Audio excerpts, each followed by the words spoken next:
This program is brought to you by Ignite TV. Now you're in command. Visit Rogers.com for more details.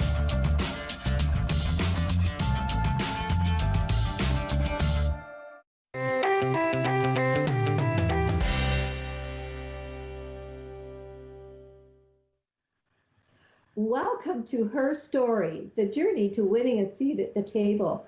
I'm your host, Mary Jane Murray, and this program is a series of conversations with inspirational women who are in leadership roles. And stories are a tapestry of lifelong events and experiences. So let's enjoy the journey. My guest today is Andy Foster, all the way from BC, and a very early morning camera appearance, very much appreciated. And she is the co-founder and program coordinator for the Arden Language Center in Owen Sound since 2015. And previously to that, she was working for 13 years with NGOs in Sudan, Egypt, and Eritrea. She has many journeys in her life, and one of the journeys is not only the NGO, working for relief with the NGOs, but also in 2019 she took on a mammoth journey of participating in an 89-kilometer Comrades Marathon to raise funds for war victims and to provide medical supplies for under-resourced or neglected communities in Sudan and South Sudan. And this is really amazing. And through this program, I am discovering the most amazing women in our country that is just very inspiring. We know that very accomplished women are in leadership roles, but we also understand that leadership can emerge at any age and at any stage. And what I'm learning through this program is that it can take on many forms. And so I am so pleased that we are going to share Andy's journey. So welcome, Andy, and thank you so much for getting up so early in the morning to be part of our program. Oh, thanks for having me. Now, we know that you are living and working in Owen Sound, but you are calling from BC this morning as you happen to be there. But you have a worldwide experience and many journeys through our world, actually, as well as through your life. But can you reflect back on your early years' influences when you were growing up in Thunder Bay? Yeah, I actually grew up just in a place called Dryden, about 4 hours from Thunder Bay, and in a small place, 6,000 people, lived in a rural community, went to a small school with just about 120 kids from kindergarten to grade 8. In that time, just thinking influences, there was a coach named Mr. Bolton. His daughter happened to be my best friend, and so he would take us on trips for running and volleyball and basketball and that. And he was one of those people that expected the best from everyone. And I always remember in grade 7, the big deal was getting on the A team for running. And you get to go on a trip to Thunder Bay, which was the big city. And I still remember we had a very good team. We won it, I think, 5 years in a row.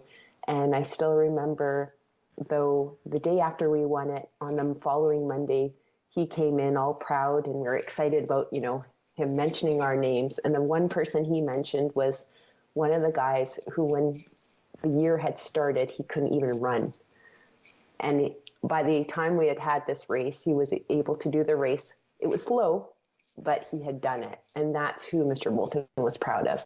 And so for me, he was someone who really influenced my life. I actually thought once I was out of grade 8, I would never run again because we ran so much. But then once I got to high school, I realized that running actually helped me make other sports teams. So I continued on that. Other people I think that had a strong influence was at my church. My Sunday school teacher, of all things, in grade 1, Dolly Cole. I still remember her. And she just, would let me, she always had really good sugar sweets. And so I would always go into her Sunday school class, even as I got older, and help her after. After the Sunday school class, because she'd always give me some of the treats. But she was just someone who, would listen to me when I think I would have been in grade 1. But, when I'd go in there and take along, and she would just chat with me and talk with me, and really made me feel like I had a purpose. And I think that is something, when I look through my life, is those people who just sat back and actually took the time. So that would be kind of my mom and dad for sure, were huge blessings. They're the type of people, once I hit high school, they would use their holiday time to go on missions trips and build houses for Habitat for Humanity, or, things like that. And so, seeing them use their vacation time in that type of way really had a strong influence on me. They're just a very kind, very giving people. And, that's a huge blessing to have. Youth leaders, had a great one, Holly Schmidt and Kurt Schmidt, who just through high school, dealing with all the things you do in high school, just having people like that, again, that just took the time to listen and not judge, and just be part of my life, I think. Well, it sounds like you've had some really good role models in terms of acknowledging your talents and your skills and helping you along with that. But just a little sidebar here. My husband and I were building houses for Habitat for Humanity alongside your mom and dad. Wow. So that was a lovely experience as well. And so you were already influenced by that giving back to your community, that not only were you blessed with many things coming your way, but you also saw that it was opportunities to give back to your community. So were these the influences that were leading you into working with NGOs? Now, would you explain what an NGO is in case someone isn't familiar with that term? Yeah, NGO means non-government organization. And so, my plan, once I got to university, I definitely had a heart for working with the homeless, and God gave me an opportunity I was doing a journalism degree actually at Carleton at the time. And one of my big projects was picking a subject. So I did it on homelessness. And I ended up interviewing a woman named Susan Brandt, who had a huge influence and has had a huge influence on my life. But she ran a program in Ottawa for the homeless. And so that's kind of what I thought I would do for my whole life, which would be a non-government organization as well in Canada. When I moved out to BC and got a job working with the homeless in downtown Eastside. And it was during that time I was actually at a program at my church where someone from Samaritan's Purse came and spoke. And it was a woman who was a super strong lady named Bev Caulfield. And I just remember her talking about doing this water project in some country in Africa, and how she was so sweating that she said, behind your knees, even that was sweating. And I remember just thinking, wow, I want to do that. And so funny enough, my husband now, but at that point we were just dating, and we just started dating, and I decided I'm going to apply for an internship through Samaritan's Purse. And that's how hello, I love you, and I'm going to Kenya. So I ended up heading over there for 8 months. So my first introduction to non-government work, I would say, was when my parents went to Guatemala, and I went down to visit them for a week. They had gone for a few weeks or a month, I think, to build some houses. And so that was my first introduction to poverty, where people were in the dump city, which is in Guatemala City, where they literally just pick through the recyclables all day. And, I saw small children doing that. And, coming from Dryden, very privileged background I was just, couldn't believe it. And so that was kind of in the back of my mind. I ended up going over with Samaritan's Purse and working on a water project for 8 months, and then came back, got engaged. And Dave and I, it's actually kind of a funny story. I was working in the east side still of Vancouver, and I was biking to work. And a thought came into my mind. I'm a Christian, and so that happened, anyways, I was kind of praying, and the thought was, why? There's a verse in the Bible that says, don't say you're going to do this or that unless God says, that's the will, his will. And we had been discussing, maybe we have a lot of debt. Maybe we should just head to South Korea and teach English, right? Not because we wanted to, just to pay off the debt. And so that kind of hit my heart that maybe we didn't have the right reasons. And so after work, I met up with Dave, and we ended up deciding I'd quit my job. And we'd just been married for, I think, a week or two at that point, that we would use our savings and we'd just fly over to Kenya, because I knew people there from my previous job, and try and get a job. And long story short, that was on a Monday. By the Wednesday, I had phoned. This is before Skype. It's $4 a minute, calling from the library in Burnaby, BC, and talked to the secretary, who said, call me back on Friday. I called back on Friday. She said, did you get the email? I said, no. And she said, you have an interview tomorrow. So we went from August 24th getting married to October 1st being on an airplane, moving to, we were supposed to work in southern Sudan, but bombs had started hitting the area we were going to be in. So we ended up moving to Eritrea. And and so it was in a Eritrea, Sudan area where it was a war zone, working along there. So yeah, it was. Wow. Okay. That in itself is a journey. And so you ended up spending 13 years in Sudan, Egypt, and Eritrea. And through that time frames, did you speak the language? After we worked with Samaritan's Purse for 2 years, and one of our biggest frustrations was using translators, only because it was so wonderful to have the translators. But when you talk like this, and then they only say one sentence as a translation, it was very frustrating. So we actually went to the Islamic University in Khartoum, Sudan. So it's called the African University. And we studied there Arabic full time. So we studied Arabic, and then have continued to study. I still continue to study 4 times a week Arabic. I speak it, I translate, etc., but there's always so much more to learn. So well, how many languages did you need to learn, or was that the common language?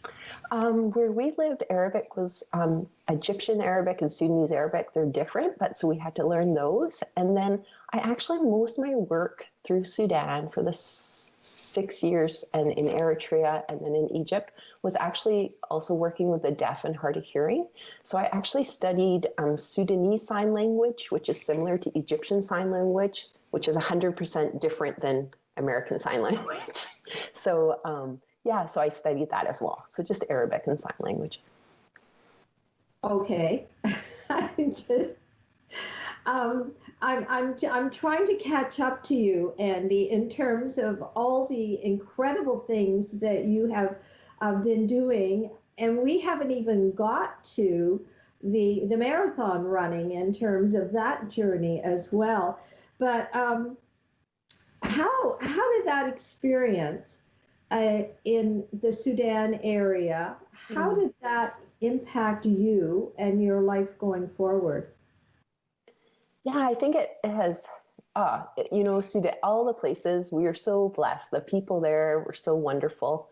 And, of course, you have your hard days and your good days, but it became home. Like, to be honest, like, more of our life as a married couple has been overseas than it has been in Canada. But I think, let's say one learning thing would be even kind of right now, as you mentioned, I'm in British Columbia, and that's because Dave's been taking care of his dad for the last 5 months here. So came out to visit, and like I said, did the COVID test and quarantine and all those things. But I think that's one thing for sure. I mean, I learned many things. In other countries, they really take care of the older people in their lives. And so I think that's something really I learned. Often the older elderly grandma or that will move in with the family. Hospitality is another thing. In explaining to our students in Canada that, if you knock on the door and, someone opens it, this is pre-COVID, and they say, "Oh, sorry, we're eating, just can you come back later?" That's normal in Canada culture. In Middle Eastern culture, that is like the rudest thing you could ever do is send someone away, right? That's exciting if someone comes over. A guest is never a disturbance.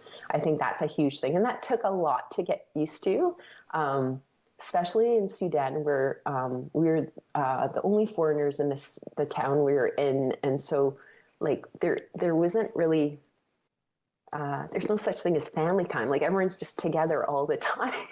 And so, from a Western perspective, that takes a little bit of getting used to, but it's a pretty neat thing. And it also makes you realize for newcomers coming to Canada, how lonely it can be, right? If you're used to always having people around and laughter. And one of my friends came to visit from Egypt to Canada. And as we drove from the airport, she said, "Where are the people?" Because it was a Saturday morning. There was no one out. It was winter.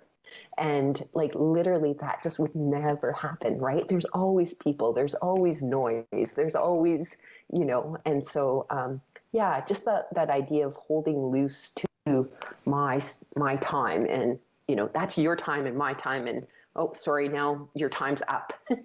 Like I'm not perfect at it by any means, but I mean, I've definitely learned from the people over there so many things.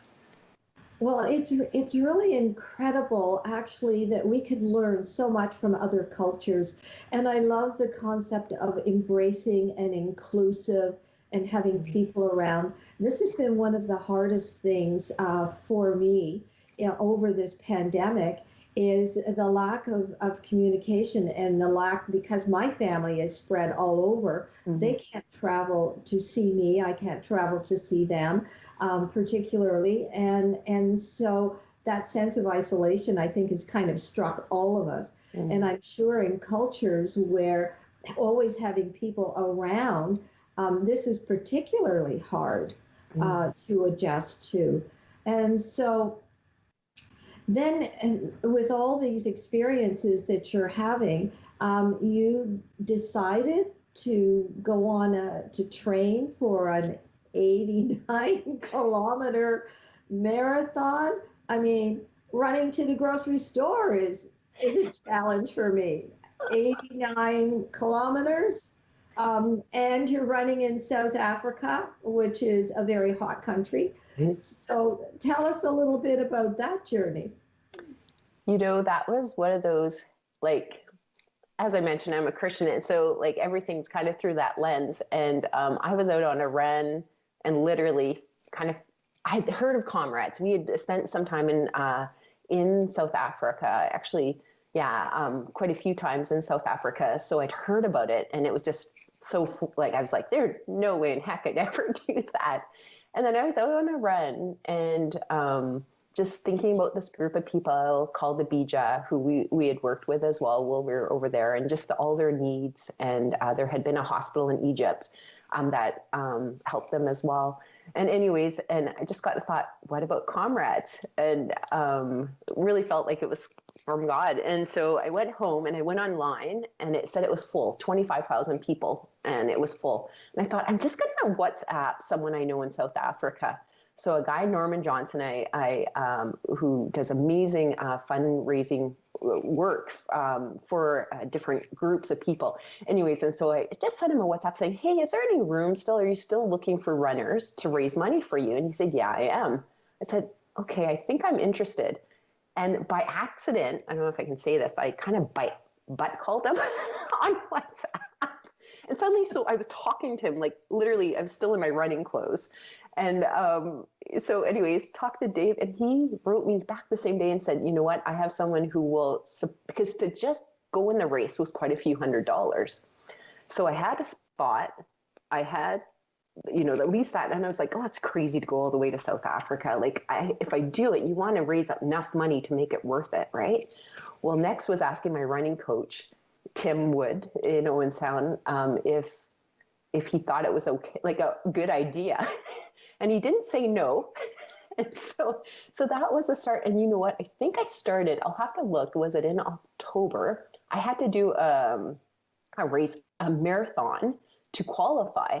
So I started looking. Well, I ended up doing February 14th or 15th, the marathon in Ottawa. It was minus 15. Maybe it was February 9th. But anyways, minus 15 out. And to this day, I don't know how I did it. Like, what was I thinking?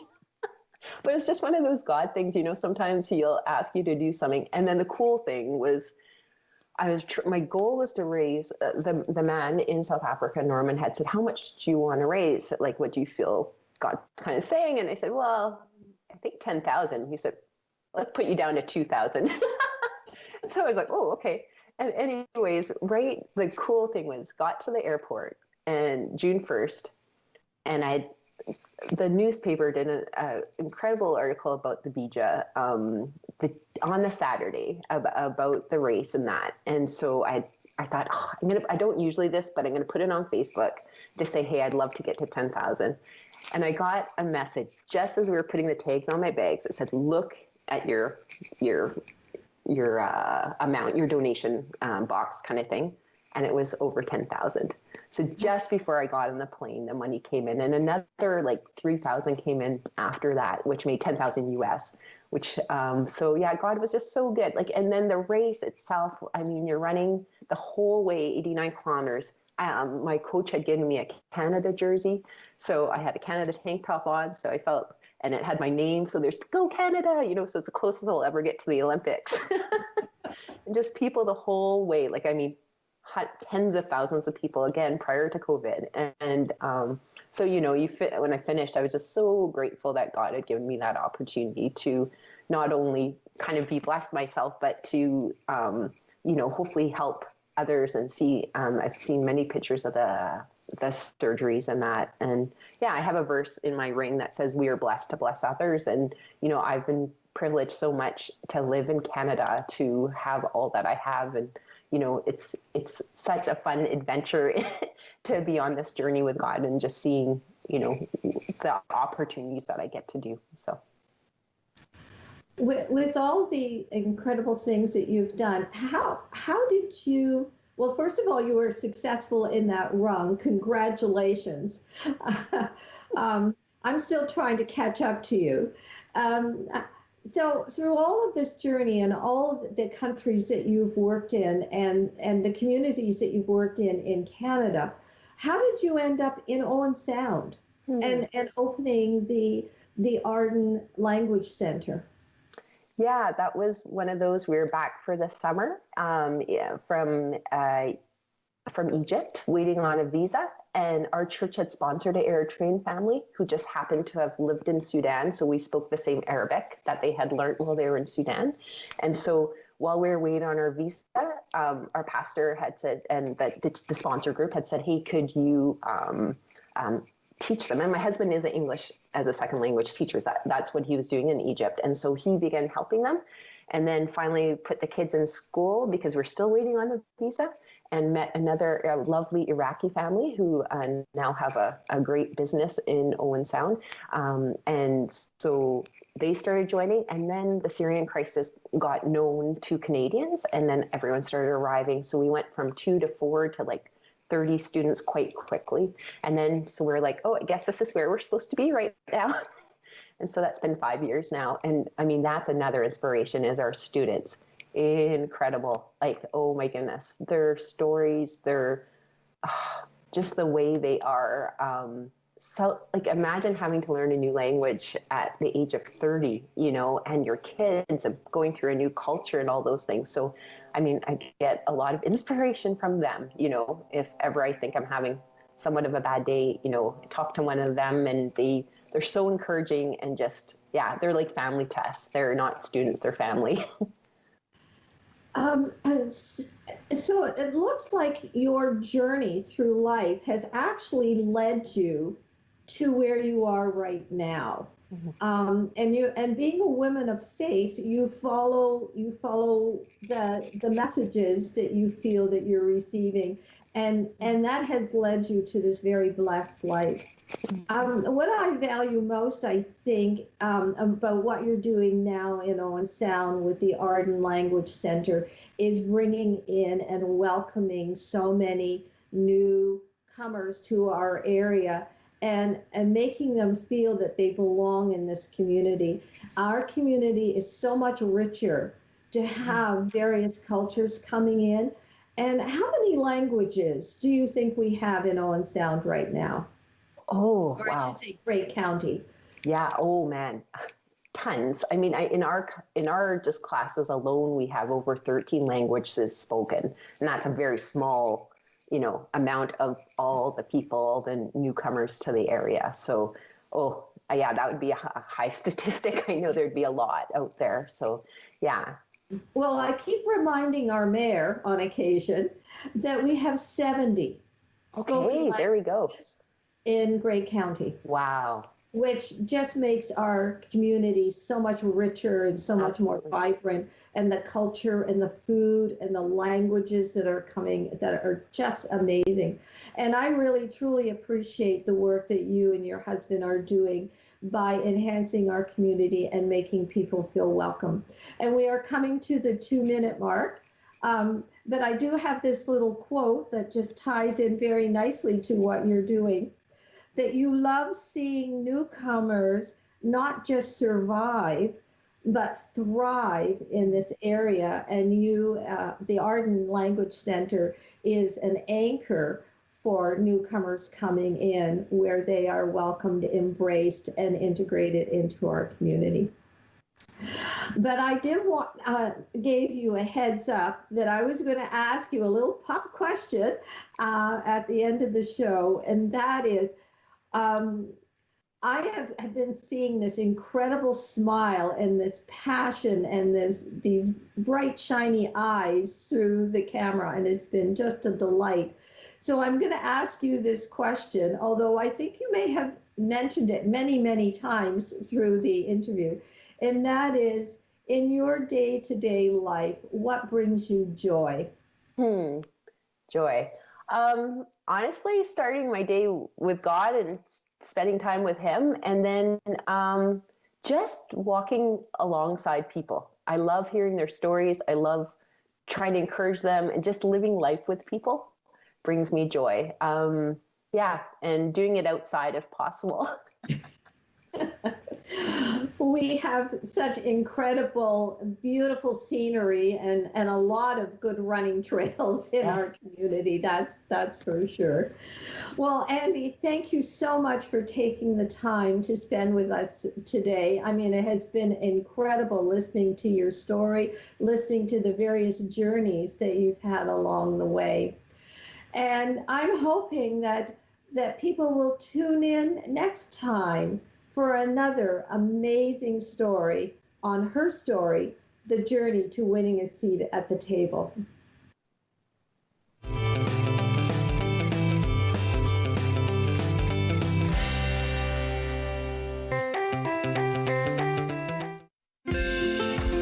Call the Rogers TV viewer response line. Email us or connect with us on social media.